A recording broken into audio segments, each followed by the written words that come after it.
ہر message کو record کرتی ہے حکومت، تو انہیں یہ ساری چیزیں نہیں پتہ کہ آپ کے ملک میں، خود اپنے ملک میں کہاں کہاں کیا ہو رہا ہے اور کون سا، یہ چھپے ہوئے تھے نا، یہ تو ڈال رہے ہیں میڈیا پہ، دکھا رہے کہ ہم یہ اپنی تصویر کے ساتھ، اور حکومت کی طرف کوئی اقدام نہیں ہے.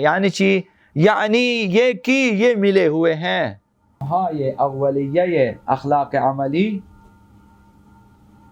میں 8واں قدم یا 8واں نقطہ، یہ محرمات اور گناہوں سے پرہیز کے سلسلے میں ہے. تو اس میں ایک چیز عرض کیا کہ شکم اور شہوت کو گناہوں سے دور رکھنا، یہ ایک اصل تھا، اور صغیرہ کبیرہ گناہوں کے عنوان سے ایک مطلب بیان کیا، وہ بھی ذہنوں میں رکھنا چاہیے. آج اسی کا ایک تتمہ ہے، قبح فعلی اور قبح فاعلی. اس عنوان کے تحت ایک مطلب ہے اور اس کی وضاحت ہے.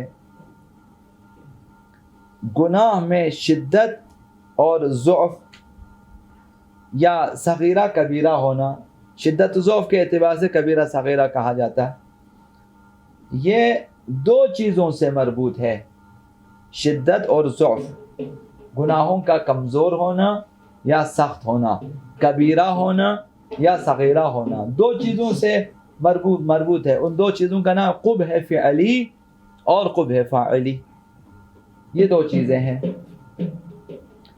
قبح فعلی یعنی خود اس عمل کے اندر کیا برائی ہے، عمل کے اندر کیا برائی ہے، وہ قبح فعلی کہا جاتا ہے. عمل برا ہے، عمل کے اندر جو برائی ہے، مفاسد ہے، زشتی ہے خود عمل میں، قطع نظر اس کے کہ انجام دینے والے میں کیا برائی ہے وہ الگ، خود فعل کس قدر برا ہے، اس حوالے سے دیکھا جاتا ہے کہ عمل دینے والے میں کس ارادے سے اس فعل کو انجام دیا،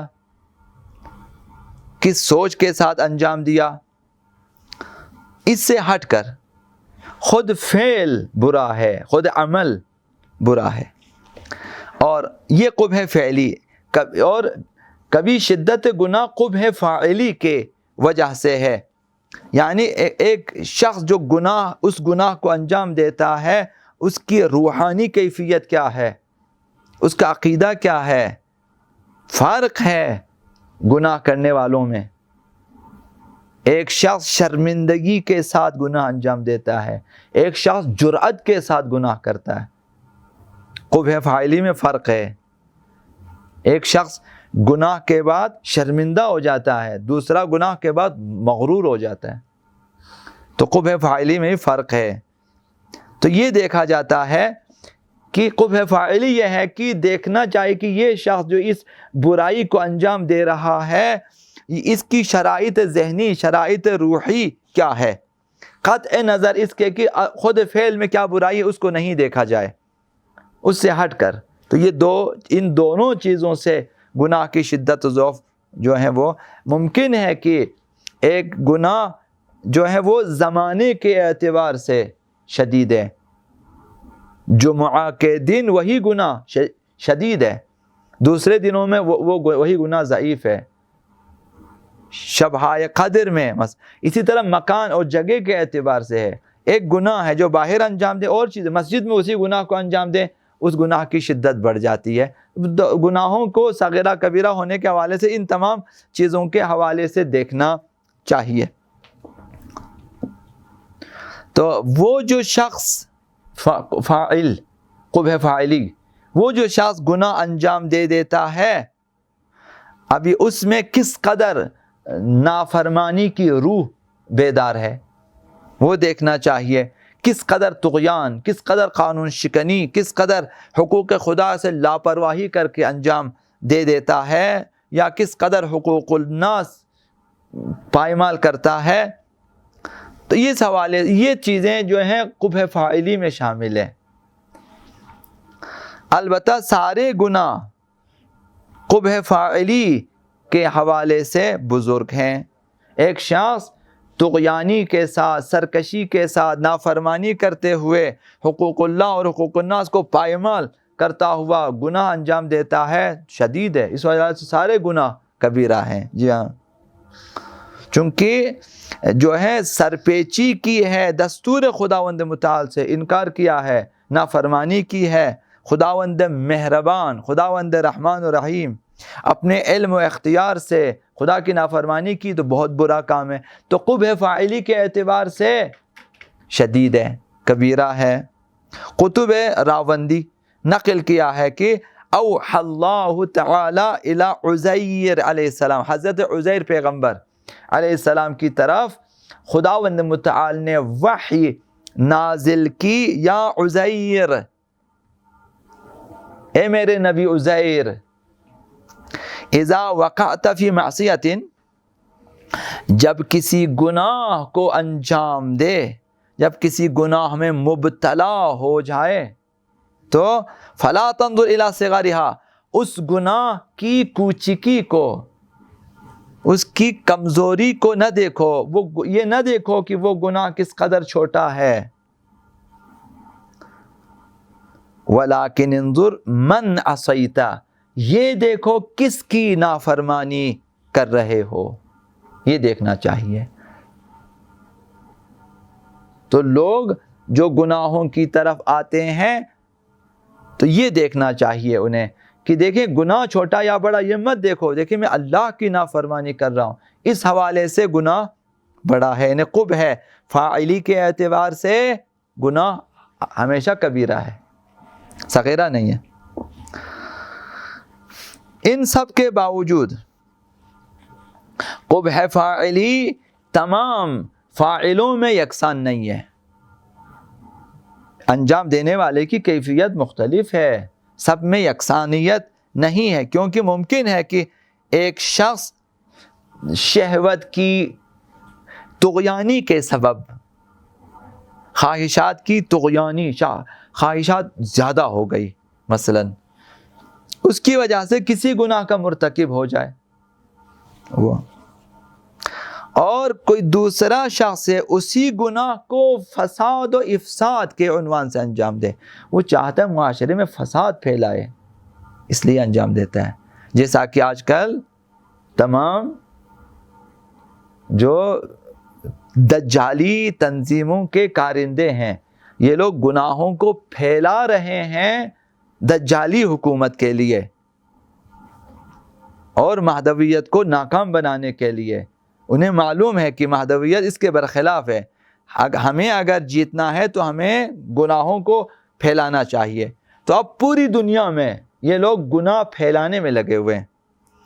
شاید جوان آگاہ نہ ہوں کہ کیا کر رہے ہیں. دیکھیں تو صحیح کہ یہ تمام جو میڈیا ہے، ملٹی میڈیا، جو کچھ بھی چل رہا ہے، جتنے میسنجرز ہیں، جتنے جو ہیں ویب سائٹس ہیں، جو بھی ہیں، کیا کر رہے ہیں یہ تو دیکھیں آپ کیا کر رہے ہیں. یہ لوگ صرف گناہ سمجھا رہے ہیں کہ اس طرح سے گناہ کرنا چاہیے. نت نئے طریقے بتا رہے ہیں گناہوں کے، نوجوانوں کو سکھا رہے ہیں اس طرح گناہ کر سکتے ہو، آسانی سے گناہ اس طرح کر سکتے ہو. گناہ کو کس طرح پھیلا رہے ہیں یہ لوگ. جہاں جہاں گناہ ہوتا ہے یہ لوگ وہاں پہنچ جاتے ہیں، وہاں سے جوانوں کے لیے ویڈیوز وغیرہ لا کر دکھا دے کہ ادھر ادھر جگہ بتا رہے ہیں، لوکیشن بتا رہے ہیں، گناہ پھیلا رہے ہیں. یہ فساد و افساد کے لیے گناہ کر رہے ہیں. ان کا انگیزہ یہ ہوتا ہے. جو ظاہراً کہا جاتا ہے کہ بھائی ہم پیسے کمانا چاہتے ہیں، ہم یوٹیوبر ہیں مثلا، ہم یہ اوپر کی باتیں ہیں. اور گورنمنٹ، جب کہ آپ مجھے سب کو پتا ہے، تو کیا گورنمنٹ کو پتا نہیں ہے کیا ہو رہا ہے؟ گورنمنٹ تو آپ کہتے ہیں کہ بھائی ہر میسیج کو ریکارڈ کرتی ہے حکومت، تو انہیں یہ ساری چیزیں نہیں پتا کہ آپ کے ملک میں، خود اپنے ملک میں کہاں کہاں کیا ہو رہا ہے اور کون سا. یہ چھپے ہوئے تو نہیں، تو ڈال رہے ہیں میڈیا پہ، دکھا رہے کہ ہم یہ اپنی تصویر کے ساتھ، اور حکومت کی طرف کوئی اقدام نہیں ہے. یعنی یہ کہ یہ ملے ہوئے ہیں کہ یہ چاہتے ہیں کہ گناہ پھیلے، اسی لیے کوئی پابندی نہیں ہے. واٹس ایپ پہ کتنی پابندیاں لگا رہے ہیں کہ بھائی حکومت کے خلاف، فوج کے خلاف ایسی کوئی میسیج نہیں ہونی چاہیے. ٹھیک ہے نہیں ہونی چاہیے، لیکن آپ باقیوں کو کیوں آزادی دی ہوئی ہے یوٹیوب کو کیوں آپ نے آزادی دی ہے؟ ٹک ٹاک کو کیوں آپ نے آزادی دی ہوئی ہے؟ جو بھی چاہے کرے اس پہ. اور بھی میسنجر روزانہ بن کے آ رہے ہیں جہاں کسی قسم کی کوئی پابندی نہیں ہے. یعنی بے حد و حساب گناہ کر سکتے ہو آپ. تمام راستے آپ کے لیے دکھا دیتے ہیں، بتا دیتے ہیں جوانوں کو اس طرح سے معاشرے کے وہ کر رہے ہیں. تو یہ فساد و افساد کے لیے.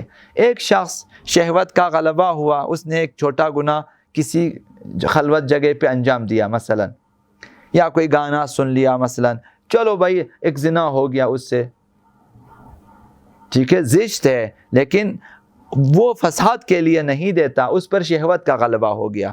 لیکن ایک شخص اسی گناہ کو معاشرے کی تباہی کے لیے انجام دے. تو ان دونوں میں فرق ہے. یعنی قبح فاعلی برابر نہیں ہے. فساد کے لیے، افساد کے لیے، الحاد کے لیے، تباہی کے لیے گناہ انجام دے دیتی. یہ ایسے گناہ اس قدر بڑے ہیں کہ جب اس پر اصرار کیا جائے، یعنی اس گناہ کو بار بار انجام دیا جائے اور لوگوں کو بھی بتایا جائے اور دکھایا جائے، تو وہ شخص مفسد فی الارض سمجھا جائے گا. اس کا نام قرآنی اصطلاح میں ہوگا مفسد فی الارض، اور اس کا قتل واجب ہو جاتا ہے. جبکہ ایسے لاکھوں افراد واجب القتل ہیں اس وقت جو یوٹیوبر ہیں اور معاشرے کو تباہی کی طرف لے کے جا رہے ہیں، فساد پھیلا رہے ہیں. تو دیکھیں ان دونوں میں کتنا فرق ہے. ممکن ہے کہ ایک شخص نے کوئی گناہ انجام دیا طغیانی میں، یا مثلا مجبوری کے تحت چوری کیا اس نے، یا ڈاکہ ڈالا اس نے، کچھ پیسے چوری کیے مثلا، ضرورت تھی، کچھ گناہ انجام دیا، صبر نہ کر سکا، وہ اور ہے اور یہ اور. تو ان دونوں میں بڑا فرق ہے. معاشرہ بھی اس میں انسانی معاشرہ ہوا یا اسلامی معاشرہ؟ کلن انسانی تو کیا، اصلاً حیوانی معاشرے کو بھی خراب کر رہے ہیں یہ لوگ. اصلاً طبیعت کو خراب کر رہے ہیں یہ لوگ، پورا نیچر کو خراب کیا جا رہا ہے. اصلاً زمین کو فساد میں ڈالنا چاہ رہے ہیں یہ لوگ، فساد پھیلاتے ہیں. نہ صرف یہ کہ چھوٹے چھوٹے جنسی گناہ دکھا رہے ہیں، بڑے بڑے گناہ دکھا رہے ہیں، قتل عام دکھا رہے ہیں کہ کیسے قتل کرنا چاہیے. استحصال دکھا رہے ہیں، خواتین کا استحصال، بچوں کا استحصال مثلا. اسی طرح سے گردہ بیچیں، لڑکے چوری کریں ان کو بیچیں، سب دکھا رہے ہیں نا. اس قدر صرف گناہ تو نہیں، بہت سارے گناہ. دنیا تباہی کی طرف، جس طرح معصومین نے پیش گوئی کی آخری زمانے میں ایسی چیزیں ہوں گی، اور یہ چیزیں ہو رہی ہیں. اور جوانوں کو بہت زیادہ بسیج ہونا چاہیے تھا کہ نہیں ہو رہے ہمارے جوان. حتیٰ منظم ہماری تنظیمیں بسیج نہیں ہو رہی ہے، افراد وہ بھی سرسری حد تک ہے. نماز، عبادات، اخلاقیات، کوئی دروس عقائد اخلاقیات کی حد تک ہے، آگے بڑھے ہی نہیں ہے. مقام معظم رہبری کے باتوں کو سمجھا ہی نہیں ہے کہ آپ کو کس حد تک آمادہ ہو کر میدان میں آنا چاہیے. میڈیا پہ ہوتا ہے، میڈیا پہ جو ابھی تفریح کے لیے بیٹھے ہوتے ہیں، کام انجام نہیں دیتے. ایک ویڈیو کو رپورٹ نہیں کرتے، کہتے ہیں دیر لگتی اس کو رپورٹ کرتے ہوئے، نہیں کرتے. تو جنگ نرم میں آپ کو تھنک ٹینک ہونا چاہیے تھا، آپ نہیں ہو رہے. جوانوں کو ہونا چاہیے تھا، نہیں ہو رہے. لہٰذا دو قسم کے لوگ ہیں گناہ انجام دینے والے، دو، ایک مفسد فی الارض ہیں اور ایک طغیانی کی شہوت کی وجہ انجام دے دیتے. ان دونوں میں فرق ہے. پہلا شخص جو ہے یہ زیادہ سے زیادہ اس سے حد جاری ہوگی اس پر، مثلا 80 کوڑے مارے جائیں گے. لیکن دوسرا مفسد فی الارض ہے، اس کو قتل کرنا چاہیے. فرق ہے دونوں. ایک پہ کوڑے مارے جائیں گے، یا ایک کو زندان میں ڈال دیے جائیں گے، یا اس کو چند سال کے لیے مثلا عمر قید ہوگی یا کچھ اس طرح سے، اگر اس کے گناہ بھی بہت شدید ہوا تو. ایک پہلے شخص کی تنبیہ کی جائے گی، لیکن دوسرے کو زمین سے ہی اٹھانا چاہیے.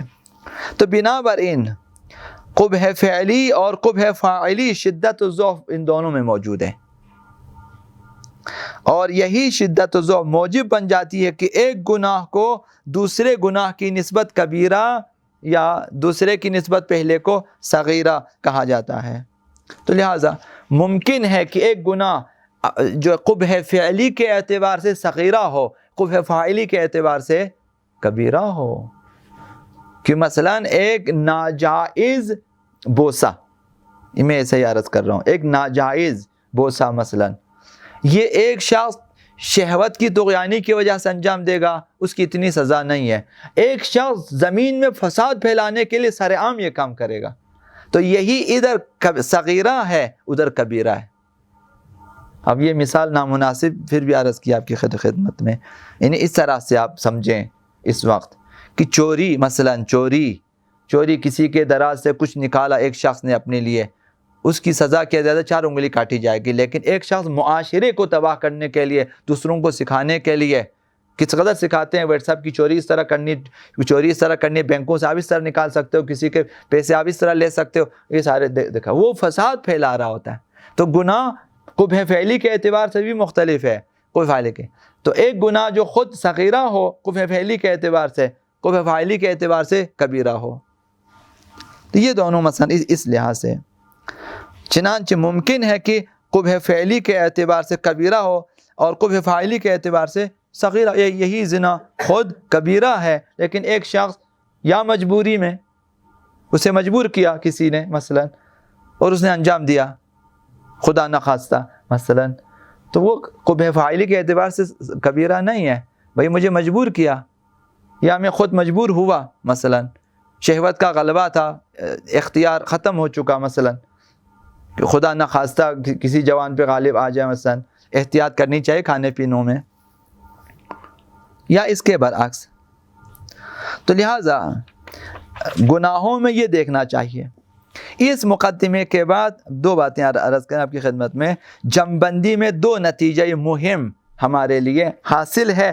پہلا نتیجہ یہ ہے کہ سارے گناہ جو ہے یہ منطقہ ممنوع الہی ہے، یعنی وہ جو خط سرخ ہے اسے کراس کرنا ہے، ریڈ لائن کراس کرنے کے مترادف ہے.